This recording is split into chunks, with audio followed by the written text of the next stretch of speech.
Welcome back to our YouTube channel. So I know ನಾವು ತುಂಬ ದಿವಸದಿಂದ ಯಾವುದೇ ಥರದ ವೀಡಿಯೋಸ್ ಪೋಸ್ಟ್ ಮಾಡಿಲ್ಲ. ದಟ್ ಈಸ್ ಬಿಕಾಸ್ ಸ್ವಲ್ಪ ಪ್ರೊಫೆಷ್ನಲ್ ಲೈಫ್ ಪರ್ಸ್ನಲ್ ಲೈಫಲ್ಲಿ ಬ್ಯುಸಿ ಆಗಿಬಿಟ್ವಿ. ಬಟ್ ನಾವು ವಿ ಆರ್ ಬ್ಯಾಕ್. ತಮ್ಮನೇಲಲ್ಲಿ ನೋಡಿರೋ ಹಂಗೆ this is a travel vlog. ಎಲ್ಲಿಗಪ್ಪ ಹೋಗ್ತಿದ್ದೀವಿ ಅಂದರೆ ನಾವು ಹೋಗ್ತಿರೋದು ಮಧ್ಯಪ್ರದೇಶಲ್ಲಿರೋ 2 ಜ್ಯೋತಿರ್ಲಿಂಗಕ್ಕೆ ಹೋಗ್ತಿದ್ದೀವಿ. ಒಂದು ಓಂಕಾರೇಶ್ವರ್ ಟೆಂಪಲ್ ಮತ್ತು ಇನ್ನೊಂದು ಮಹಾಕಾಲ್ ಟೆಂಪಲ್ಲು. ಒಂದು ಉಜ್ಜಯಿನಿಯಲ್ಲಿದೆ, ಇನ್ನೊಂದು ಅಲ್ಲಿಂದ ಒಂದು 100 ಕಿಲೋಮೀಟರ್ ದೂರದಲ್ಲಿ ಏನೋ ಇದೆ. ಈ ಟೆಂಪಲ್ ಇನ್ನೊಂದು ಸ್ಪೆಷಾಲಿಟಿ ಏನಪ್ಪ ಅಂದರೆ ದೇವರು ಕರ್ಸ್ಕೊಂಡಾಗ ಮಾತ್ರ ನಾವು ಹೋಗೋಕ್ಕಾಗೋದು, ನಾವೇ ಹೋಗೋಕ್ಕಾಗೋದಿಲ್ಲ. And we have experience this. ನಾವು ಲಾಸ್ಟ್ ಟೈಮೇ ಹೋಗಬೇಕಿತ್ತು, but for some reasons cancel ಆಯಿತು. ಆ್ಯಂಡ್ ಅದಾದಮೇಲೆ ತುಂಬ ದಿವಸದಿಂದ ಭಸ್ಮಾರತಿ ತುಂಬ special. This is like one of the most powerful god ಇದು. ಆ್ಯಂಡ್ ಅಲ್ಲಿನ ಭಸ್ಮಾರತಿ, ಶಿವನಿಗೆ ಮಾಡೋ ಭಸ್ಮಾರತಿ ನೋಡೋದಕ್ಕೆ ಗೂಸ್ ಬಂಪ್ಸ್ ಎಲ್ಲ ಬರುತ್ತಂತೆ. And I have seen Virat Kohli ಅವರು, KL ರಾಹುಲ್ ಅವರೆಲ್ಲ ಹೋಗಿದ್ದು ನಾನು ನೋಡಿದ್ದೀನಿ. ಸೊ ಆವಾಗಲಿಂದ ಹೋಗಬೇಕು, ಭಸ್ಮಾರತಿ ನೋಡಬೇಕಂತ ಅಂದ್ಕೊತಿದ್ದೀವಿ. We kept trying for the tickets, but ನಮಗೆ ಟಿಕೆಟ್ ಸಿಗ್ತಿರ್ಲಿಲ್ಲ. ಬಟ್ ದಿಸ್ ಟೈಮ್ ರಿಜಿಸ್ಟರ್ ಮಾಡ್ಕೊಂಡ್ವಿ and we got a call. Yes, ನಮಗೆ ಟಿಕೆಟ್ ಸಿಕ್ತು ಅಂತ. So yes, we are excited to go. ನನಗೆ ಶಿವ ಅಂದರೆ ತುಂಬ ಇಷ್ಟ ಪರ್ಸ್ನಲಿ. ಆ್ಯಂಡ್ ಶಿವನ್ ಟೆಂಪಲ್ಸ್ಗೆ ಹೋಗ್ಬೇಕಂದ್ರೆ ನನಗೆ ಒಳಗಡೆನೇ ಒಂಥರ ಎಕ್ಸೈಟ್ಮೆಂಟ್ ಜಾಸ್ತಿ ಇರುತ್ತೆ. ಅದಕ್ಕೆ ಈ ಸತಿ ತುಂಬ ಖುಷಿಯಾಗಿ ನಮ್ಮ ಫ್ಯಾಮಿಲಿ ಸಮೇತ ಹೋಗ್ತಿದ್ದೀವಿ. ಸೊ ಅದರದ್ದೇ ಒಂದು ಸ್ಮಾಲ್ ವ್ಲಾಗ್ ಇದು. Hope you all like it. Let's get started. Packing ಮಾಡ್ಕೋತಾ ಇದ್ದೀನಿ. ಸೊ ಫ್ಲೈಟ್ ಇರೋದು ನಾಳೆ ಮಧ್ಯರಾತ್ರಿ, I mean like Tuesday early. So hi, ಇವತ್ತು ಮಂಡೇ. ನಂದು ಪ್ಯಾಕಿಂಗ್ ಮುಗ್ದಿದೆ, ಎಲ್ಲ ಮುಗಿಸಿ ಎತ್ತಿಟ್ಟಿದ್ದೀನಿ. ವರ್ಕು ಕೂಡ ಕಂಪ್ಲೀಟ್ ಆಯಿತು. ಆ್ಯಂಡ್ ಇವಾಗ ಟೈಮ್ 10 ಗಂಟೆ ಆಗಿದೆ. 10 ಗಂಟೆ ಆಯಿತು, ಮಲ್ಕೋಬೇಕೀಗ. ಆ್ಯಂಡ್ ನಮ್ಮ ಅಕ್ಕ ಆಫೀಸ್ಗೆ ಹೋಗಿದ್ದಾಳೆ, ಅವಳಿಗೆ ವರ್ಕ್ ಫ್ರಮ್ ಆಫೀಸ್ ಇತ್ತು ಇವತ್ತು. ಸೊ ಅವಳು ಬಂದು 5:30ಗೆ ಫ್ಲೈಟ್ ಇದೆ. Will be leaving your somewhere at 2:30. 2:15 ಇಲ್ಲಿಂದ ಹೊರಡ್ಬೇಕಂತ ಅಂದ್ಕೊಂಡಿದ್ದೀವಿ. ಸೊ ಹೋಪ್ಫುಲಿ ಬೇಗ ಹೋಗಿ, ಬಿಕಾಸ್ ನಮ್ಮದು ಸ್ವಲ್ಪ ಲಗೇಜಸ್ ಇದೆ, ಚೆಕ್ ಇನ್ ಮಾಡಬೇಕು. ಅದೆಲ್ಲ ಮುಗಿಸ್ಬಿಟ್ಟು will have to board the flight. So very excited actually. ತುಂಬ ಖುಷಿ ಆಗ್ತಿದೆ ಒಳಗಡೆ. ಆಫ್ಟರ್ ಅ ಲಾಂಗ್ ಟೈಮ್ ನಾವು family somewhere going very far. So excitement ಇದೆ. So let's see. Okay, bye, good night. Finally cab ಹತ್ಕೊಂಡು ಏರ್ಪೋರ್ಟ್ ಕಡೆಗೆ ಹೊರಟ್ವಿ. Airport reach ಆಗೋಷ್ಟರಲ್ಲಿ almost 3 o'clock ಆಗಿತ್ತು. ಸೊ ಅದಕ್ಕೆ ನಮ್ಮ ಚೆಕ್-ಇನ್ ಲಗೇಜಸ್ ಎಲ್ಲ ಜಾಸ್ತಿ ಇದ್ದಿದ್ದರಿಂದ ಬೇಗ ಚೆಕ್-ಇನ್ ಎಲ್ಲ ಮಾಡಿಕೊಂಡು ಬೋರ್ಡಿಂಗ್ ಪಾಸ್ ಕಲೆಕ್ಟ್ ಮಾಡಿಕೊಂಡು ಬೋರ್ಡಿಂಗ್ ಗೇಟ್ಸ್ ಹತ್ರ ಹೋದ್ವಿ.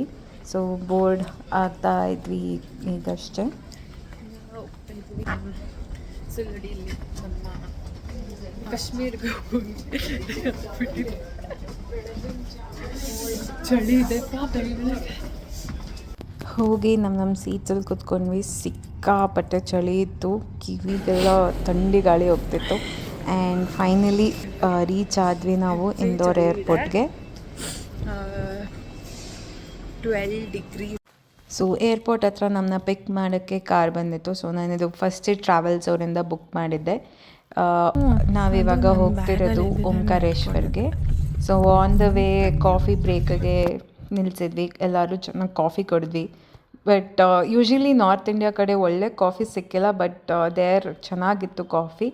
ಸೊ ಅಲ್ಲಿಂದ ನಾವು ಹೊರಟಿದ್ದು ಓಂಕಾರೇಶ್ವರ್. ನೋಡಿ, ಇದೇ ಓಂಕಾರೇಶ್ವರು.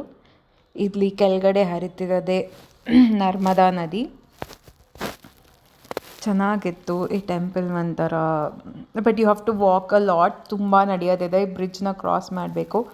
ಅಲ್ಲಿಂದ ನಮ್ಮನ್ನು ಬೇಗ ದರ್ಶನ ಮಾಡಿಸೋದಕ್ಕೆ ಒಬ್ಬರು ಪಂಡಿತ್ ಕರ್ಕೊಂಡು ಹೋದರು ಅಲ್ಲಿಂದ ನಮ್ಮನ್ನು. ಸೊ ದರ್ಶನ ಆಯಿತು. ಒಳಗಡೆ ಫೋನ್ಸ್ ಎಲ್ಲ ಕೊಟ್ಟಿಲ್ಲ, ಸೊ ಏನು ವೀಡಿಯೋಸ್ ತಗೊಳಕ್ಕಾಗಲಿಲ್ಲ. ಸೊ ಇದು ಟೆಂಪಲ್ ಆಯಿತು. ಹೋಗ್ತಾ ಇದ್ದೀವಿ ಮಾಮಲೇಶ್ವರ ಟೆಂಪಲ್. ಸೊ ಓಂಕಾರೇಶ್ವರ ಮುಗಿಸ್ಕೊಂಡು ಮಾಮಲೇಶ್ವರ ಟೆಂಪಲ್ ಹತ್ರ ಹೋಗ್ತಾ ಇದ್ದೀವಿ. ಇಷ್ಟೊಂದು ಗಂಧ ಇಟ್ಟಿದ್ದಾರೆ. ಸೊ ಅಲ್ಲೂ ದರ್ಶನ ಚೆನ್ನಾಗಾಯಿತು. ಅಲ್ಲಿಂದ ನಾವು ಲಂಚ್ ಬ್ರೇಕಿಗೆ ನಿಲ್ಸಿದ್ದೀವಿ. ಒಂದು ಹೋಟ್ಲಲ್ಲಿ ಲಂಚ್ ಮಾಡೋಣ ಅಂತ ಬಂದಿದ್ದೀವಿ. ಆನ್ ದ ವೇ ಲಂಚೆಲ್ಲ ಮುಗಿಸ್ಕೊಂಡು ಮತ್ತೆ ಉಜ್ಜಯಿನ್ ಕಡೆ ಹೊರಟ್ವಿ.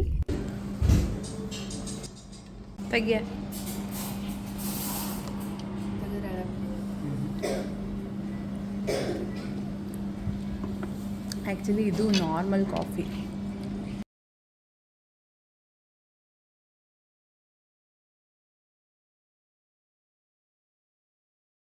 ಸೊ ಈಗಷ್ಟೇ ಚೆಕ್ ಇನ್ ಆದ್ವಿ ಹೋಟೆಲಲ್ಲಿ. ತುಂಬ ಟಯರ್ಡ್ ಆಗಿದೆ, ನೆನ್ನೆ ರಾತ್ರಿ ಫುಲ್ ನಿದ್ದೆ ಎಲ್ಲ.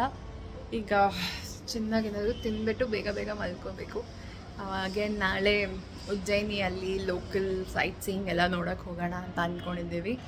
ಸೊ ಅದಕ್ಕೆ ಬೇಗ ಬೇಗ ಮಲ್ಕೊಂಡ್ರೆ ಬೇಗ ಫ್ರೆಶ್ ಆಗಿ ಎದ್ಬಿಟ್ಟು ಎಲ್ಲ ನೋಡೋಣ ಅಂತ. So bye. ಪ್ರೀವಿಯಸ್ ನೈಟ್ ತುಂಬ ಸ್ಟ್ರೈನ್ ಆಗಿದ್ದರಿಂದ ನೆಕ್ಸ್ಟ್ ಡೇ ಬೆಳಗ್ಗೆನೇ ಎದ್ದು ಕಾಫಿ ಕುಡಿದ್ವಿ. ಸೊ ಈಗ ಮಾತಾಡ್ತಾ ಕಾಫಿ ಕುಡ್ಕೊಂಡು ಅದಾದಮೇಲೆ ರೆಡಿಯಾಗಿ ನಾವು ಹೊರಟಿದ್ದು ಉಜ್ಜಯಿನಿಯಲ್ಲಿರೋ ಮಹಾಕಾಲ್ ಟೆಂಪಲ್ಗೆ. ಸೊ ಅದಕ್ಕೂ ಮುಂಚೆ ಕಾಂಪ್ಲಿಮೆಂಟ್ರಿ ಬ್ರೇಕ್ಫಾಸ್ಟಲ್ಲಿ ಬ್ರೇಕ್ಫಾಸ್ಟ್ ತಿಂದ್ಕೊಂಡು ಬೇಗ ಬೇಗ ಹೊರಟ್ವಿ. ಫೈನಲಿ ಟೆಂಪಲ್ಗೆ ರೀಚ್ ಆದ್ವಿ. ಇಲ್ಲಿ ನಮಗೆ ಗೊತ್ತಿರೋರೊಬ್ಬರು ಒಳಗಡೆ ಕರ್ಕೊಂಡು ಹೋಗ್ತಿದ್ದಾರೆ VIP ದರ್ಶನಕ್ಕೆ. ಸೊ ಹೋಗ್ತಿದ್ದೀವಿ. ದರ್ಶನ ಮಾತ್ರ ತುಂಬ ಚೆನ್ನಾಗಾಯಿತು. ನಮ್ಮ ರಿಯಾಕ್ಷನ್ನ ನೀವೇ ನೋಡಿ ಒಂದ್ಸರಿ. ಸೊ ಹೆಂಗಿತ್ತು ತೇಜು? ಸೊ ನಮ್ಗೆ ಅಭಿಷೇಕ ನೋಡಕ್ಕೆ ಸಿಕ್ತು, ಚೆನ್ನಾಗಿತ್ತು. ಭಯ ಆಗುತ್ತೆ ಅಮ್ಮ. ಏನೋ ಒಂಥರ ಪಾಸಿಟಿವ್ ವೈಬ್ಸ್, ರಿಲ್ಯಾಕ್ಸೇಷನ್ ಎಲ್ಲ, ಪೀಸ್. ಸೊ ಅದಾದಮೇಲೆ ಇಲ್ಲಿ 3Dಯಲ್ಲಿ ಭಸ್ಮಾರತಿ ನೋಡಿದ್ವಿ. ಅದಾಗಿ ನಾವು ಹೋಗಿದ್ದು one of the main temple, that is Kalabhairava temple. So ಇಲ್ಲಿ ದೇವ್ರಿಗೆ ನೈವೇದ್ಯವಾಗಿ ಆಲ್ಕೋಹಾಲ್ನ ಕೊಡ್ತಾರೆ. ಸೊ ಅದು ದೇವರು ಕುಡಿಯುತ್ತೆ, ಆದರೆ ಅದು ಎಲ್ಲಿ ಹೋಗುತ್ತೆ ಅದು ಅಂತ ಯಾರಿಗೂ ಗೊತ್ತಿಲ್ಲ. ಅಷ್ಟು ಮಿಸ್ಟೀರಿಯಸ್ ಆಗಿದೆ. ಬಟ್ ತುಂಬ ಚೆನ್ನಾಗಿತ್ತು ಟೆಂಪಲ್ ಎಲ್ಲ. ಬಟ್ ಎಲ್ಲ ಕಡೆ ಸಿಕ್ಕಾಪಟ್ಟೆ ರಶ್ ಇತ್ತು. ಸೊ ಅಲ್ಲಿ ಒಳಗಡೆ ಹೋಗ್ತೀವಿ. ಒಳಗಡೆ ಇರೋದು ಕಾಲಭೈರವ ಟೆಂಪಲ್. ಸೊ ನೋಡಿ, ಇಲ್ಲಿ ಒಂದು ಪ್ಲೇಟ್ಗೆ ನಾವು ಕೊಟ್ಟಿರೋಂಥ ಆಲ್ಕೋಹಾಲ್ನ ಹಾಕ್ತಾರೆ. ಸೊ ಅದಾದಮೇಲೆ ಅದು ದೇವ್ರ ಹತ್ರ ಇಡ್ತಾರೆ. ಅದು ಖಾಲಿ ಆಗುತ್ತೆ, ಆ್ಯಕ್ಚುಲಿ ಆಗಿ ಖಾಲಿ ಆಯಿತು. ಆದರೆ ಅದು ಎಲ್ಲಿ ಹೋಗುತ್ತೆ ಅಂತ ಇದುವರೆಗೂ ಯಾರಿಗೂ ಗೊತ್ತಿಲ್ವಂತೆ. ಸೊ ಅದು one of the speciality of the temple ಅನ್ಬೋದು. ಅದಾದಮೇಲೆ ನಾವು ಹೋಗಿದ್ದು ಮಂಗಳನಾಥ ಟೆಂಪಲ್ಲು. ಸೊ ಇಲ್ಲಿ ನಿಮಗೆ ಯಾವುದೆಂಥ ಮಂಗಳ ದೋಷ ಏನಾದರೂ ಇದ್ದರೆ ಅದನ್ನೆಲ್ಲ ನಿವಾರಣೆ ಆಗುತ್ತೆ ಅನ್ನೋ ಒಂದು ನಂಬಿಕೆ ಇದೆ. ಸೊ ಈ ಟೆಂಪಲ್ಲು ಚೆನ್ನಾಗಿತ್ತು. ಸೊ ಅದಾದಮೇಲೆ ಒಂದು ಗಣಪತಿ ದೇವಸ್ಥಾನ ಇತ್ತು, ಅಲ್ಲಿಗೂ ಹೋಗಿದ್ವಿ. ಇದು ಚಿಂತಾಮಣಿ ಗಣಪತಿ ಅಂತೆ. ಯಾವುದೇ ಚಿಂತೆಗಳನ್ನ ದೂರ ಮಾಡೋ ಗಣಪತಿ ಇದು ಅಂತ ಅಲ್ಲಿನ ಜನ ಹೇಳ್ತಾರೆ. ಸೊ ಅಲ್ಲಿ ನಮ್ಗೆ ಈ ಥರ ಎಲ್ಲ ಹಾರ ಹಾಕ್ಬಿಟ್ಟಿದ್ರು, ತುಂಬ ಫನ್ನಿಯಾಗಿತ್ತು.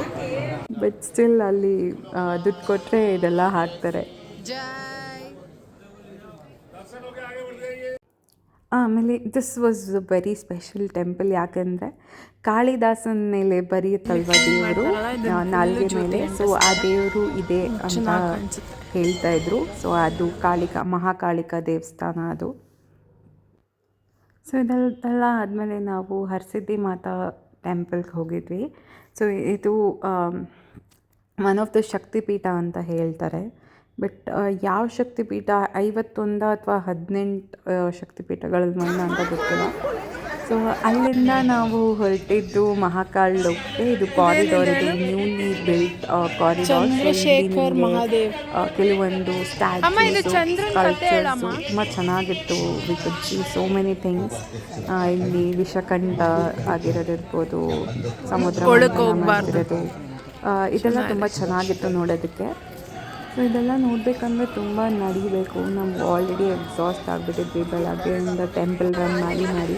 ಸೊ ನಾವು ಬೇಗ ಹೋಗಿ ರೂಮಿಗೆ ಹೋಗಿ ಊಟ ಮಾಡಿ ಮಲಗಿಬಿಟ್ಟು, ಬಿಕಾಸ್ ನೆಕ್ಸ್ಟ್ ಡೇ ನಮಗೆ ಭಸ್ಮಾರತಿ ಇತ್ತು. ಸೊ ನೈಟ್ 12 o'clockಗೆ, ಮಿಡ್ನೈಟ್ 12 o'clockಗೆ ಸ್ನಾನ ಮಾಡಿ ರೆಡಿಯಾಗಿ ನಾವು ಹೋಗಿದ್ದು ದೇವಸ್ಥಾನಕ್ಕೆ. ಬಿಕಾಸ್ ಭಸ್ಮಾರತಿ ನಮಗೆ 3 o'clockಗೆ ಇರುತ್ತೆ. 3 o'clock ಸ್ಟಾರ್ಟ್ ಆಗುತ್ತೆ. ಬಟ್ ನಾವು ಎಷ್ಟು ಬೇಗ ಹೋಗ್ತೀವೋ ಅಷ್ಟು ಮುಂದೆ ಕೂತ್ಕೊಳ್ಳೋಕೆ ಸಿಗುತ್ತೆ, ಬಿಕಾಸ್ ಟೆಂಪಲ್ದು ಬಾಗಿಲು ತುಂಬ ಚಿಕ್ಕದಾಗಿದೆ. ಸೊ ಅಲ್ಲಿಂದ ಎಲ್ಲರೂ ನೋಡೋದಕ್ಕೆ ಕಷ್ಟ ಆಗುತ್ತೆ. ಸೊ ಮುಂದೆ ಕೂತ್ಕೊಂಡ್ರೆ ಕ್ಲಿಯರಾಗಿ ಕಾಣಿಸುತ್ತೆ ಅನ್ನೋ ಇದಕ್ಕೆ ಬೇಗ ಹೊರಟ್ವಿ. ಬಟ್ ನಮಗೆ ಸರ್ಪ್ರೈಸ್ ಹಂಗೆ ನಮಗಿಂತ ಮುಂಚೆ ತುಂಬ ಜನ ಬಂದು ಆಲ್ರೆಡಿ ವೆಯ್ಟ್ ಮಾಡ್ತಿದ್ರು. ಸೊ ನಮಗೆ ಸ್ವಲ್ಪ ಹಿಂದೆಗಡೆ ಸೀಟ್ ಸಿಕ್ತು. ಎಷ್ಟಲ್ಲಿ ಕಾಣಿಸೋಕ್ಕಾಯ್ತೋ ಅಷ್ಟಲ್ಲಿ ಐ ಹ್ಯಾವ್ ಟ್ರೈಡ್ ಕವರಿಂಗ್ ಬಸ್ ಮಾರುತಿ. ಬಟ್ ಇದು ಮಾತ್ರ ಲೈಫಲ್ಲೇ ಗೂಸ್ ಬಂಪ್ಸ್ ತರಿಸೋ ಒಂದು ಕ್ಷಣ ಅನ್ಬೋದು ನನ್ನ ಪರ್ಸ್ನಲ್ ಲೈಫ್ಗೆ. Very powerful. ಬಟ್ ಭಸ್ಮ ಹಾಕೋಗ ನಾವು ನೋಡೋಂಗಿಲ್ಲ. ಭಸ್ಮ ಹಾಕಿದ್ಮೇಲೆ ಆರತಿ ಮಾಡೋದು ಮಾತ್ರ ಹೆಣ್ಮಕ್ಳು ನೋಡ್ಬೋದು. ಬಟ್ ನಾನು ವೀಡಿಯೋ ಹಿಡ್ತಿದ್ದೀನಿ, I show you that also. ಒಂದು ನಿಮಿಷ. ಸೊ ನೋಡಿ, ಎಲ್ಲ ಹೆಣ್ಮಕ್ಳು ನಾವು ಪರ್ದೆ ಹಾಕ್ಕೊಂಡು ಕುತ್ಕೊಂಡಿದ್ದೀವಿ. ಯಾರೂ ನೋಡೋ ಹಾಗಿಲ್ಲ, ಕಣ್ಣು ಮುಚ್ಕೋಬೇಕು. ಪ್ಲಸ್ ಹೆಣ್ಮಕ್ಳು, ಗಂಡು ಮಕ್ಕಳು ಮಾತ್ರ ನೋಡ್ಬೋದು ಇದನ್ನು. ಹೀಗೆ ನೋಡಿ ಭಸ್ಮನ ಒಬ್ಬರು ಅಗೋರಿ ಭಸ್ಮನ ತಂದು ದೇವ್ರ ಮೇಲೆ ಹಾಕ್ತಾರೆ. ಸೊ ಆಗ ಹಾಕುವಾಗ ನಾವು ಹೆಣ್ಮಕ್ಳು ಎಲ್ಲರೂ ಪರ್ದೆ ಹಾಕ್ಕೋಬೇಕು. ಸೊ ಅದು ಅಲ್ಲಿನ rule. But this was ultimate experience, goose bumps experience ಇದಂತೂ. ಸೊ ಅಲ್ಲಿಂದ ವಾಪಸ್ ರೂಮಿಗೆ ಬೆಳಗಿನ ಜಾವ 6 ಗಂಟೆಗೆಲ್ಲ ವಾಪಸ್ ರೂಮಿಗೆ ಬಂದುಬಿಟ್ವಿ ನಾವು. ಸೊ ನಾವು ರೂಮಿಗೆ ಬಂದು ಚೆನ್ನಾಗಿ 2 hours ನಿದ್ದೆ ಮಾಡಿ ಎಲ್ಲರೂ ಬ್ರೇಕ್ಫಾಸ್ಟ್ ಮಾಡೋಣ ಅಂತ ಹೋಗ್ತಿದ್ದೀವಿ. ಸೊ ಬ್ರೇಕ್ಫಾಸ್ಟ್ ಚೆನ್ನಾಗಿತ್ತು. ಬಟ್ ನಮ್ಮ ಸೌತ್ ಇಂಡಿಯನ್ಸ್ ಇದ್ವಿ ಹೋಟೆಲಲ್ಲೇ ಅಂತ, ಕೆಲವೊಂದು ಸೌತ್ ಇಂಡಿಯನ್ ಬ್ರೇಕ್ಫಾಸ್ಟ್ ಮಾಡಿದರು. ಬಟ್ ಯಾವುದೂ ಅಷ್ಟು ಚೆನ್ನಾಗಿರಲಿಲ್ಲ. ಬಟ್ ಅದೇ ಪೂರಿ ಆಲೂಗಡ್ಡೆ ಎಲ್ಲ ತಿಂದು ಬಾಯಿ ಕೆಟ್ಟೋಗಿತ್ತು. ಏನೋ ಒಂದು ತಿಂದ್ವಿ, ಬಿಕಾಸ್ ಎನಿವೇಸ್ ನಾವು ಚೆಕ್ಔಟ್ ಆಗ್ತಿದ್ವಿ. ಬಟ್ ನನಗೆ ಮಧ್ಯಪ್ರದೇಶ್ ಪೀಪಲಲ್ಲಿ ತುಂಬ ಇಷ್ಟ ಆಗಿದ್ದು ಅವ್ರ ಹಾಸ್ಪಿಟಾಲಿಟಿ. ತುಂಬ ಚೆನ್ನಾಗಿ ಮಾತಾಡಿಸ್ತಾರೆ ನಮ್ಮನ್ನ, ಅದೆಲ್ಲ ನನಗೆ ತುಂಬ ಇಷ್ಟ ಆಯಿತು. ಸೊ ಮೀನ್ ವೈಲ್ ನಮ್ಮನ್ನು ಏರ್ಪೋರ್ಟಿಗೆ ಡ್ರಾಪ್ ಮಾಡೋಕ್ಕೆ ಕ್ಯಾಬ್ ಬಂದಿತ್ತು. ಕ್ಯಾಬ್ ಹತ್ಕೊಂಡು ನಾವು ಸೀದಾ ಏರ್ಪೋರ್ಟ್ಗೆ ಹೋಗಿ ಫ್ಲೈಟ್ ಒಳಗಡೆ ಬೋರ್ಡ್ ಆಗಿ ಬ್ಯಾಂಗ್ಳೂರಿಗೆ ಬಂದ್ವಿ. ಓವರಾಲ್ ನಮ್ಮ ಟ್ರಿಪ್ ತುಂಬ ಚೆನ್ನಾಗಿತ್ತು. ಎಲ್ಲ ತುಂಬ ಬೇಗ ಆಗೋಯಿತು. ಬಟ್ ನಿದ್ದೆ ಇರಲಿಲ್ಲ 2 days. ಸೊ ನಮ್ಮ ಫೇಸಲ್ಲೇ ಗೊತ್ತಾಗ್ತಿದೆ ನಾವೆಷ್ಟು ಟಯರ್ಡ್ ಆಗಿದ್ವಿ, ಸ್ಲೀಪ್ಲೆಸ್ ಆಗಿದ್ವಿ ಅಂತ. So that's all. ಹೋಪ್ ನಿಮ್ಗೆಲ್ರಿಗೂ ಈ ವಿಡಿಯೋ ಇಷ್ಟ ಆಯಿತು ಅಂತ ಅನ್ಕೋತೀನಿ. ಸೊ ಪ್ಲೀಸ್ ಲೈಕ್ ಮಾಡಿ, ಶೇರ್ ಮಾಡಿ, ಸಬ್ಸ್ಕ್ರೈಬ್ ಮಾಡಿ. ಬಾಯ್.